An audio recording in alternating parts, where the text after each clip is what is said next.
The last quarter, they have also cut the profit forecast. This as PC demand slows, so you can see the stock is down 6.2%, Chewy down 10.7%. Pet owners are finally pulling back from at least buying pet supplies on Chewy. Perhaps they're shopping in stores, but the company has cut their sales outlook on slowing demand. ExxonMobil down sharply, down 1.7%. This, of course, as oil has tumbled back below $90 per barrel. And then finally, PayPal Holdings up 3.2%. B of A has raised their rating to a buy amid cost cuts and activist interest, plus potential buybacks. Lots of other stocks. Hey, Abby. Hey, John. Yes, we do have a slew of headlines crossing the Bloomberg terminal right now on Snap. Snap says current quarter revenue gains at 8% below goals. They're also saying that they will cut 20% of their workforce, slashing projects to refocus. They have also appointed Jerry Hunter as the COO, while the CBO leads for Netflix. So essentially, Snap will cut 20% of its workforce, slash investments, add a new CEO, COO.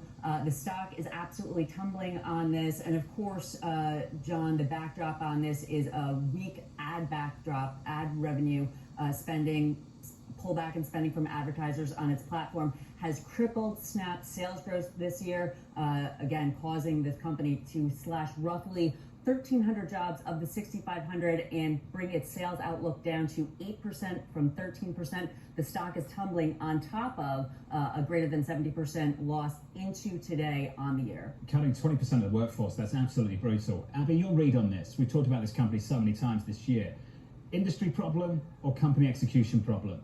Probably a little bit of both, but I think the thing that stands out the most, John, is if you recall back in April, it was a very sudden turn, not just for Snap, but for the industry in general, where it seemed as though advertisers online were all of a sudden pulling back. So companies that had reported decent first quarters were all of a sudden pulling their guidance. This seems to be a reflection of that. And of course, we are technically in a recession, 2 quarters of GDP growth down in a row. That tends to bring on these sorts of layoffs. I wouldn't be surprised if we continue to see more announcements of this line. But it is pretty dramatic. 20% is not a small number, 1,300 people, and it really suggests that this company is refocusing their efforts in this more challenging macro environment. Stock is all over the place in the pre-market. Abby, thank you. Very briefly, positive now, up by about 0.1% after being down about 9 or 10% about a second or so ago. Is that the kitchen sink moment for this company? Did we get one for Bed Bath & Beyond? The stock absolutely plunging in the pre-market, down 25%. The struggling retailer closing in on $375 million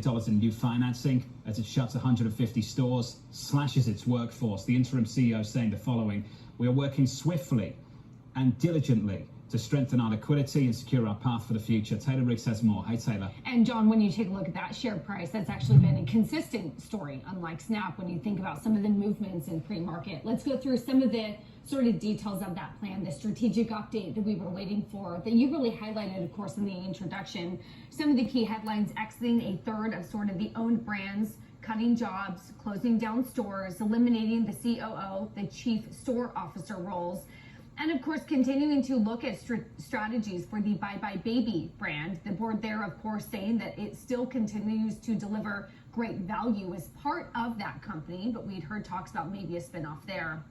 When you think about some of the financing, John, Vital Knowledge, the analyst over there, saying that it actually might provide some breathing room, but it's really unlikely to make suppliers feel that much more comfortable shipping products to the company if they don't think that they will get paid. If you change up the board again, you can talk a lot about profitability. It's a market right now that needs to see profitability. This is not a growth at any cost market. And indeed, analysts now looking at actually 10 more quarters here of some losses ahead. So really, we're going to be keeping our eyes on this company going forward. Taylor, bad industry or bad execution? Same question, really, that I asked to Abby about a different company in a different industry. So well said. Certainly poor execution, though the analyst notes this morning, John, writing about really hard to be positive on this company with those macroeconomic headwinds as well. Could I punt this and just say both? You can punt whenever you like. Taylor, thank you.